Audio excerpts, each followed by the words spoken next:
There we go. I wanted us to discuss Security Plus 601.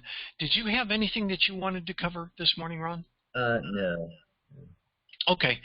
The main reason I brought this up is I've spent, while I've been, in all of my copious amounts of spare time, I already have a Security Plus, but my Security Plus is from way back ago in 2007, which was the 301 exam.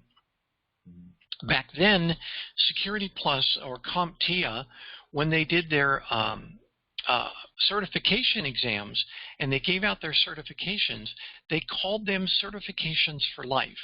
Do you remember that?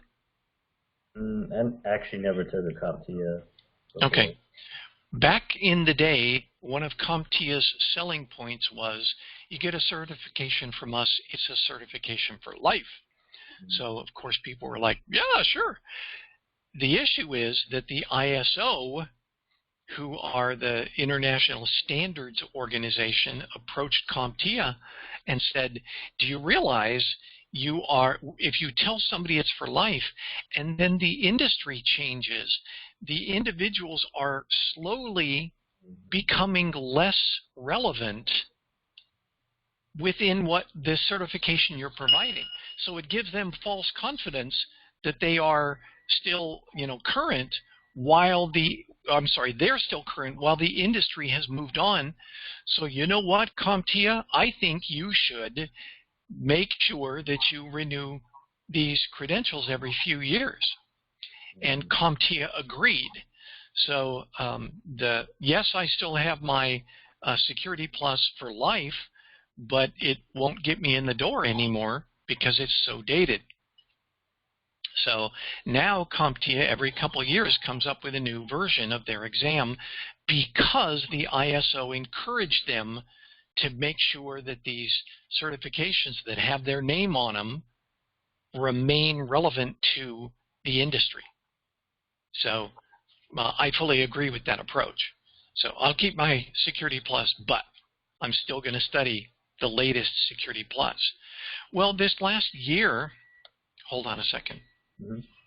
Okay, this last year I have been studying the 501 exam, SY-0-501, and I'm with the federal government agency, and we have access to Skillsoft, which is a free online, well, it's free for us, online training tool that has courses. And I looked in there, and they had CompTIA Security Plus 501. And their courses, the modules within it was like 51 modules. And each module was 10 minutes or less. So what I would do is I would just grab a few modules and watch them and then take the sample exam and see how much I had learned and then move on. So I had taken 20, 25 of the exam modules over the course of the last year, and then I just noticed that they came out with 601. So it's like, okay, well, I guess I'll start taking the 601. I went into Skillsoft, and yes, they have the 601 modules. So I jettisoned all my 501 modules, and now I'm back to taking the 601 modules. So anyway, I figured I'd let us take a look at what has changed between the 501 and 601. So we'll get an idea of why there was a change and how it is they stay relevant for many of us. Excuse me. Entry-level certifications are the way to get in the door. A lot of people say, well, don't I need a CISSP or a CISM? And the answer is yes, but not to get in the door. You need basic information security training and certification just so you get in the door, and then you beef up your skills, and then you specialize, and you go from being an analyst to being a specialist, and those sorts of things. But get in the door. So that's why I focus on Security Plus being the base level certification necessary to get you in the door. It is by no means a career, something to base your career on and nothing else. Okay? So just, I mean, I'm sure most everybody understands that, but I wanted to make sure. My goodness. Like I said, today is my wife's birthday, so there are lots of posts because I posted first. So it says it launched, or it launches. It says will launch, but it's this month. And like it says, they're evolving technology, skills are relevant, up to date in the latest technologies. And it says as a Security Plus recipient, you are most likely to get careers or entry-level jobs as a security administrator or a systems administrator. That's what it's basically focused on. It's a very general term, but it's in a very specific career field. Okay? So, and they said also other groups could benefit from this, but those are, you know, people who are management level or who put this in tandem with other certifications and skills. And like it says, it sets IT pros for success. It doesn't guarantee you success, but it starts you on your way. If you're going to become a cybersecurity analyst, security engineer, security architect, cybersecurity specialists. Let's see. Yeah, specialists aren't even in here. But you notice network engineers are in here. I'm actually a former project manager. I say former. I was until I joined the federal workforce last year. I was a project manager for, gosh, 12, 14 years. And like I said, I hired security teams. So anyway, 501 versus 601. Any questions so far, Ron? No, it's all good. Okay. You notice they have what are called domains. And this is something that you probably should familiarize yourself with for any exam, including CISSP, CISM, GSLC. All of them have, you know, groupings. They call them domains here, but groupings. And you need to look at your knowledge awareness level in each of those groupings. And in the areas where you're strong, great. In the areas where you're not so strong, you need to focus and study so that you achieve, you know, a similar level of knowledge across all the various domains so you can go take your exam. That's just being well-rounded. So, for example, you notice they have threats, attacks, and vulnerabilities. They change it to attacks, threats, and vulnerabilities. It used to be 21% of the exam, now it's 24%. So that's a big deal. That's 1/4 of the entire exam is just attacks, threats, and vulnerabilities.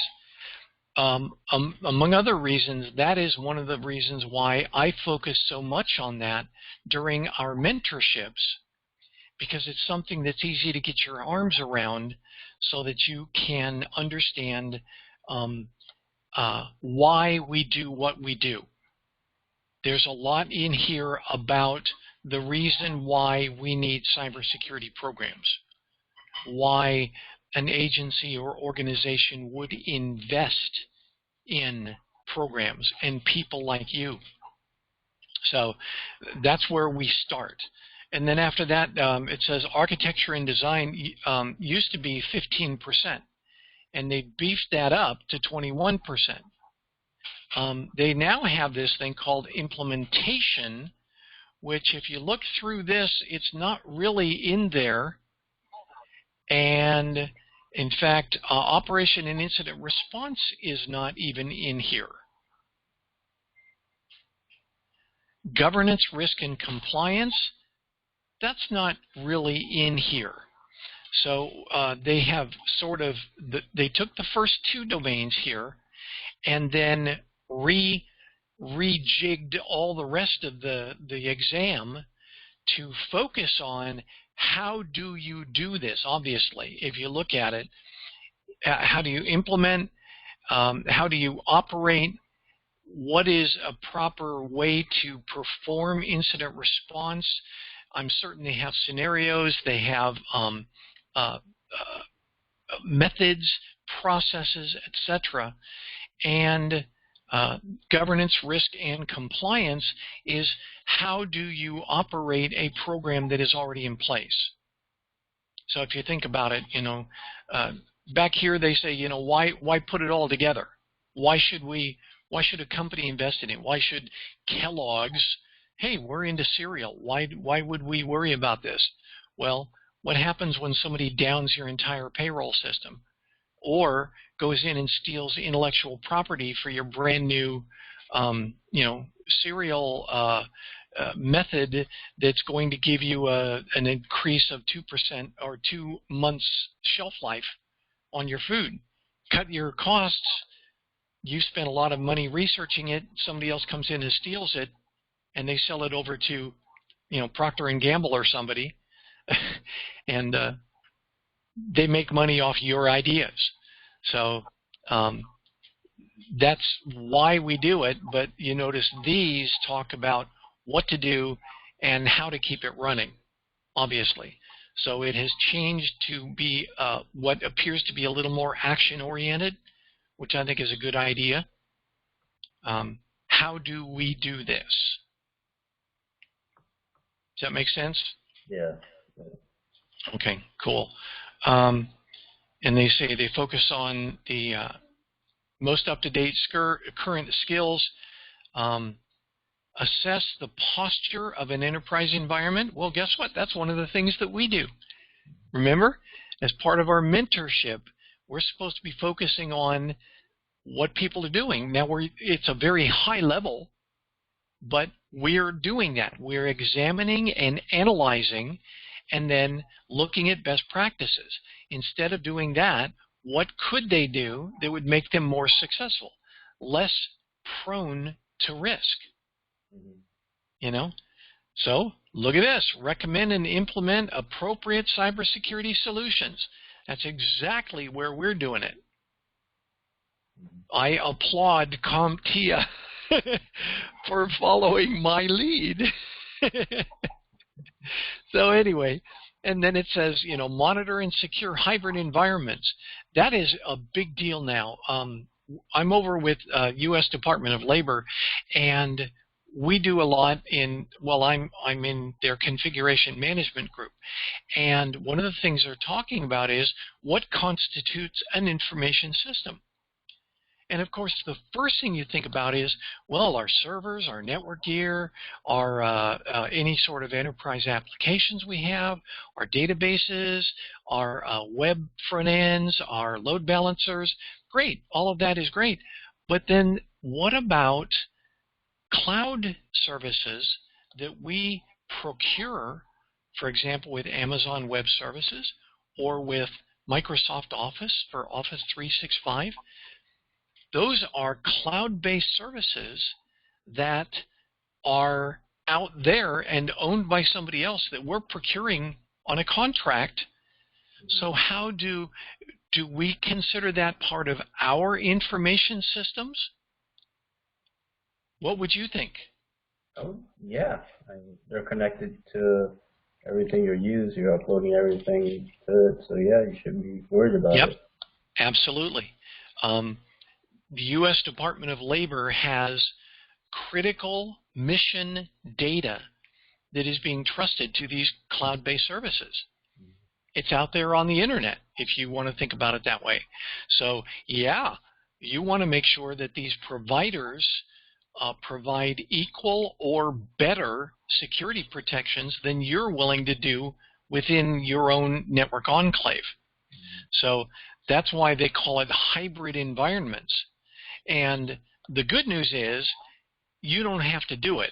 You don't have to go to Microsoft, for example, and say, put this firewall on the front of your Office 365 servers because we want to protect our data.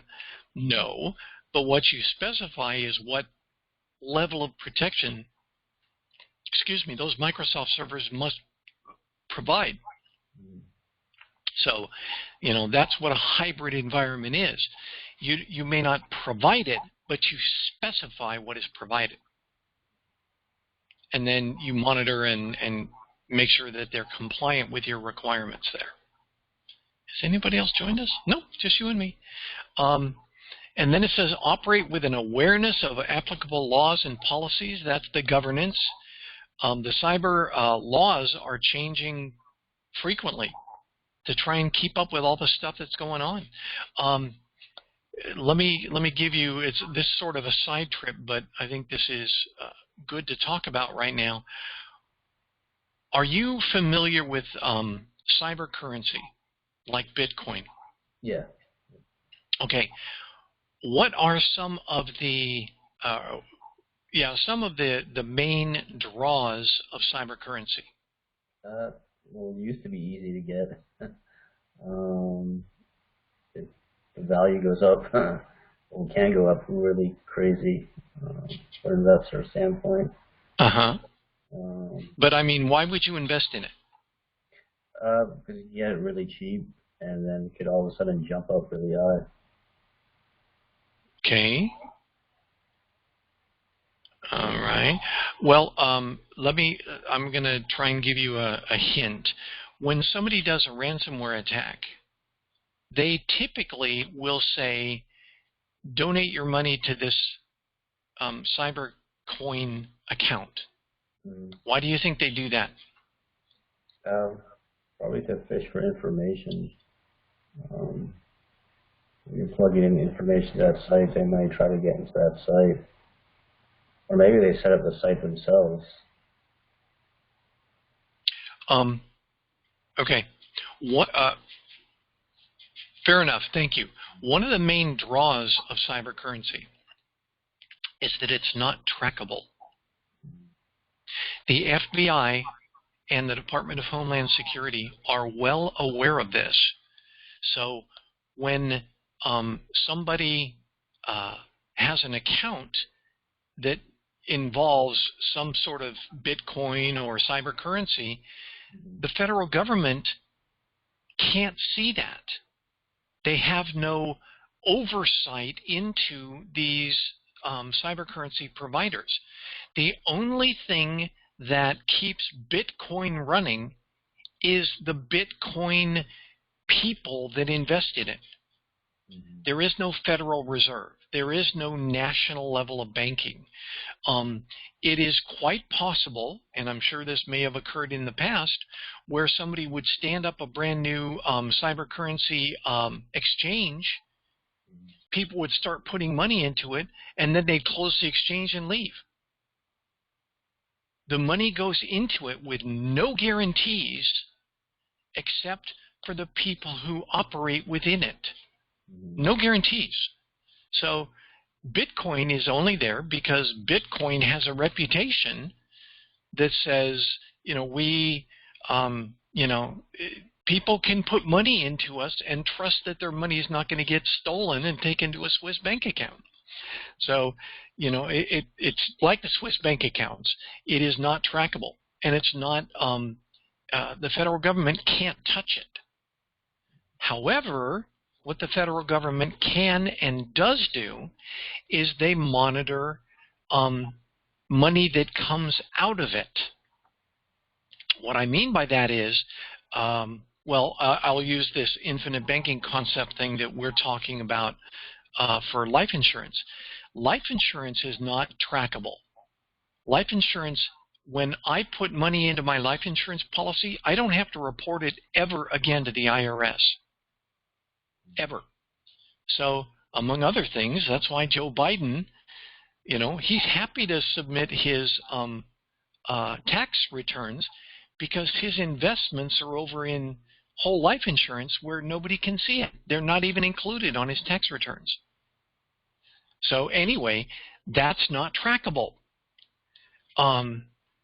Same thing with cyber coins. They're not trackable. But the federal government typically watches the other accounts that are. For example, when I set up an infinite banking concept account policy with MassMutual or whoever. It's going to be MassMutual, but anyway, with MassMutual or whoever, I then set up a separate account that we do our loans into, and we do all of our banking through that account because it is more convenient. But guess what? That account is with a federal credit union that the government does watch and can watch. So what they do with these people that get millions of dollars in ransom from ransomware, they watch these local accounts for all of these, questionable people that they've already tagged because they're members typically of APT groups or whatever. They already have a track record, so they're being tracked. And they watch their accounts, not their Bitcoin, but they watch their federal credit union or national bank or whatever accounts, and they've actually caught and prosecuted a number of people that let's say somebody pays $8 million into Bitcoin, which is it's like trying to look out into the clouds. They can't see anything, but then all of a sudden this Joe Cracker guy posts $8 million into his savings account. Aha!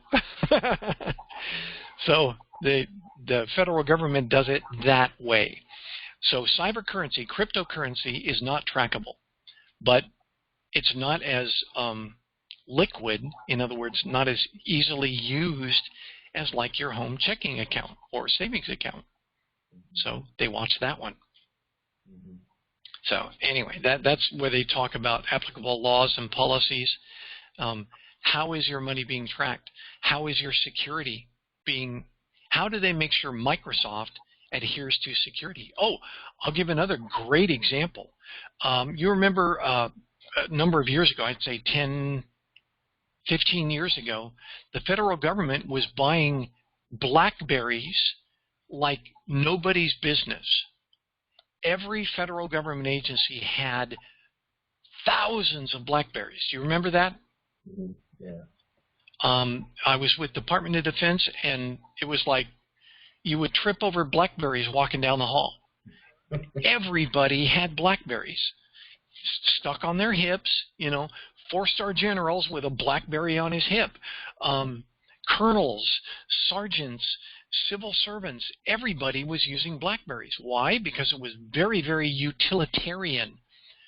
But then some federal government agencies got involved, and they said, here's the thing. Blackberrys, well, any online communication method, phones or whatever, have to be encrypted. Their communications have to be encrypted. Fair enough. But there's a very, very old series of laws from around World War II where they were designed to protect against people with secret codes that were doing correspondence with foreign countries. If you remember, they talked about cracking the code for the Japanese and cracking the code for the Allies and the Enigma machine and the code purple and all that sort of stuff. Well, there was a law that said you're not allowed to correspond and communicate with people from foreign countries in code. You're not allowed to encrypt it. And they said it was basically related to arms, munitions. But guess what? That law is still in effect. So here we go into the year 2000 and beyond, and everybody's buying Blackberrys like crazy, and they say it has to be encrypted. Absolutely, it's encrypted. All of Blackberry is encrypted. But here's the second requirement. It has to stay within national boundaries. And Blackberry is hosted in Canada. Oh. So in America, you have your communications. They go to servers. It goes over the border encrypted to the Canadian servers. comes back encrypted to the American servers and gets to your friend's BlackBerry. Well, the federal government said that means it's breaking that World War II munitions law, and therefore, unless BlackBerry can make sure all of their servers are located in the United States, you, the federal government, have to stop using your BlackBerrys. And right around that time, the iPhone emerged and literally took the market away from BlackBerry. Yeah. So this is a big deal, awareness of applicable laws and policies, because they make or break an industry. And BlackBerrys are, a great example of that. It worked beautifully. Everybody had them. I remember Congress was buying tens of thousands of BlackBerrys. Mm-hmm. And then somebody pointed out that it was against the law to have encrypted communications cross national borders, even to, nice Canada, with the BlackBerry. And, BlackBerry had to either move all of their servers into the United States, or the federal government had to stop using them. So, big deal. So here's Microsoft. Here we go to Microsoft or Amazon. They're international. They're all over the place.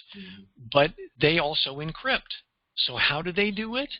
They develop national enclaves that do not depart the national boundaries.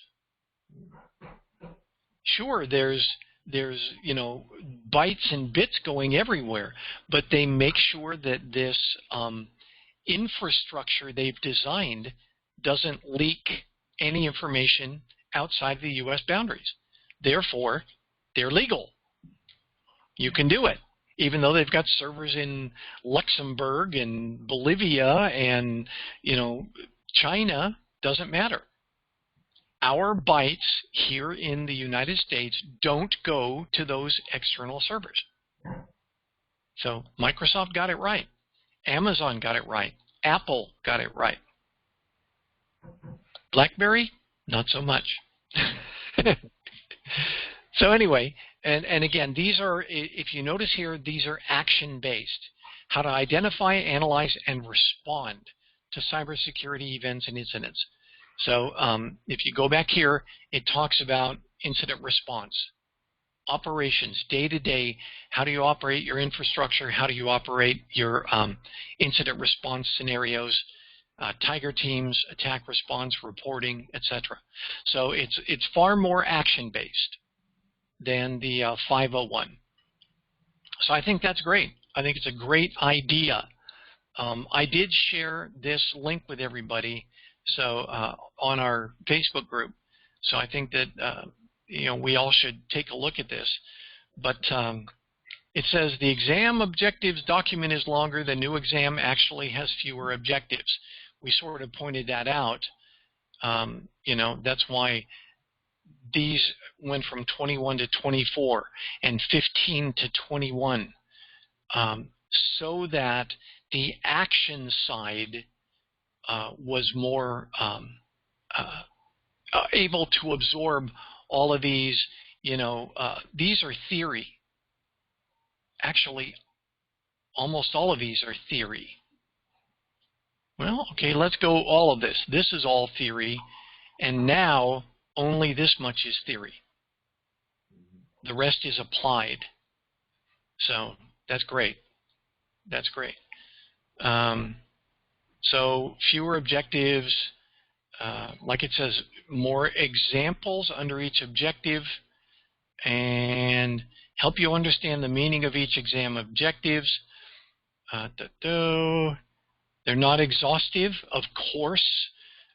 Every time somebody comes out with something new, they've got to adjust all of the response scenarios, all of the exam requirements, all of the certification exams, etc., to match that. Same thing with governance. Somebody comes up with a new law. Everything that you taught that didn't include that new law has to change. Or else you're teaching people only part of what they need to be effective. Right. So, yeah. So anyway, it's I think this is very, very helpful, and I think it will help us to do our, excuse me, oh man, I'm so sorry, to do our due diligence and learn more, and more appropriately, what do we do? I think you may remember one of the things that I wanted to do as part of this group is if we get enough people, let's say 20 people every Sunday or every Saturday participating in these mentorships, we can actually demonstrate our skill levels and our capability to be helpful to other organizations as unpaid interns. Let's say there's a, oh gosh, I don't know, Sam's Club. Let's use Sam's Club as an example. The local Sam's Club clubs, and they want to have some sort of local scenario for, let's say, their IT security that's not at the national level. Okay, let's think of a company that's just local here. Cheney Enterprises. They're solely located in Southern Maryland. Cheney Enterprises. They do a lot. They're the largest builder in the Southern Maryland area. They build, they built the malls. They built the big, tall buildings that are here in the area. Those all came from Cheney Enterprises. So Cheney wants to do it, and what if they need to, somebody broke into CheneyEnterprises.com or whatever they're called and stole some of their stuff or gave them ransomware, and Cheney suddenly decides they need to stand up cybersecurity presence to protect their servers and their infrastructure and their website. Well, we could turn and say, we have people that will help you to implement your security solutions. Now, remember, these are not specialists. These are not fully trained, but they are, we've got some credentials. We've got some people that, do this for a living, and we offer our expertise. So, number one, you have a bigger workforce under your cybersecurity manager or engineers. Workforce, not engineers. And number two, our people gain experience, real life experience, so they can put it on their resume and get themselves jobs. We'll come and work for you for a while so that you can implement your stuff faster and we can get more job experience. When it's all done, you're going to be responsible. You're going to say thank you very much. You're going to write letters of recommendation, and we are going to leave. Does that sound like a deal to you, Cheney Enterprises? Yes or no? And, we'll sign non-disclosure agreements. Guess what? I have a non-disclosure agreement for the CS-Sensei group. I don't know if you know that. Do you remember me talking about that? I might have seen it. Did we have to look at it before we joined the group? Well, it was something I showed you as we stood up the group. But yeah, CS-Sensei. Oh, that's a code of ethics. Hold on, wrong one. By the way, that's something else I would show them. Oh, it says NDAs. No? Where is my NDA? Oh well. Anyway, it's in here somewhere. But I started with the idea of non-disclosure agreements and a code of ethics so that we can say, look, all of our folks have signed on the line saying this is what they do. Now, we haven't made everybody sign yet because we don't have a large enough group. But if you're here to learn how to be a black hat, well, we will hopefully weed that out at some point. But otherwise, our folks are all in it for the good, for the greater good. So, I mean, that's some of the things that we do here. And we could offer those unpaid interns volunteers, you know. I can do 4 hours a week or whatever. And they'll put you in touch with whoever is implementing their security solution or upgrading their security solution. And they can, you know, say, can you write, let's say, response procedures? Sure, go out on the internet, find response procedures that somebody has written, and then modify them for this particular organization, attribute where it came from. Oh yeah, this came from Johnson & Johnson, but I've modified it for Cheney Enterprises. What do you think? There are lots of organizations out there that have that type of information. You take it from them, you craft it, you properly attribute it, and then, you know, Cheney says, yes, that's what we'll do. Like I said, for our Code of Ethics, it came from the CISSP Code of Ethics. And I attribute them, CISM, I think it's, no, CISA is what they're called, I think. Whatever. I attribute them as part of our Code of Ethics and say this is where we got most of our stuff. So just attribute it and use it. Nobody's saying our Code of Ethics is copyrighted. Nobody's saying that our response scenarios that, by the way, we've put out on the internet are copyrighted. If they do, then don't use them. Or contact them and say, we're trying to put something together for Cheney Enterprise. Are you okay with us using it? And they'll say yes, or they'll say yes, but attribute us, or they'll say no. That's what your job would include as a volunteer, unpaid cybersecurity intern. You know, you're not establishing the program, but you're going around and, you know, putting the little pieces together and handing it to the boss and saying, here's what I've done. What do you think?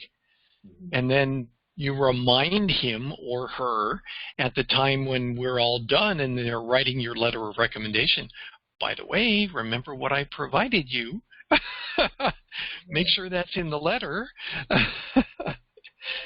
So, you know, you're not primarily responsible for it, but you can do a lot of the work necessary to help establish or strengthen or rework some organization's cybersecurity policy and procedures. Make sense? Yeah, so it's a win-win for everyone. Yeah, everybody wins. They get a workforce. They get more eyes and more hands out doing stuff. And, oh, by the way, at a bargain basement price, so that we all, and we get the benefit of real on-the-job experience, learning how to actually work within the confines of a security infrastructure, understanding the value of what that NDA and that Code of Ethics really means to a prospective employer, and, oh, by the way, why you need to keep your noses clean so that you can do things like get yourself a security clearance and pass a background investigation. You know, rather than just sitting around and studying it on TV, you are now part of the cybersecurity workforce. And then parlay that into a permanent full-time job. You know? Yeah, yeah.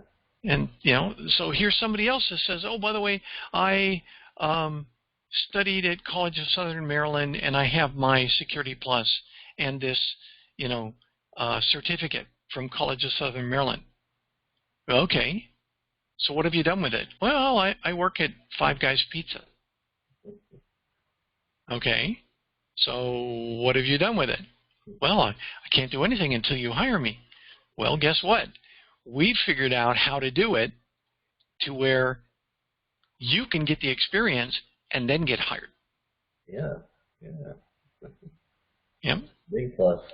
Everybody wins. So, yeah, it's fun. I mean, to me, it's exciting.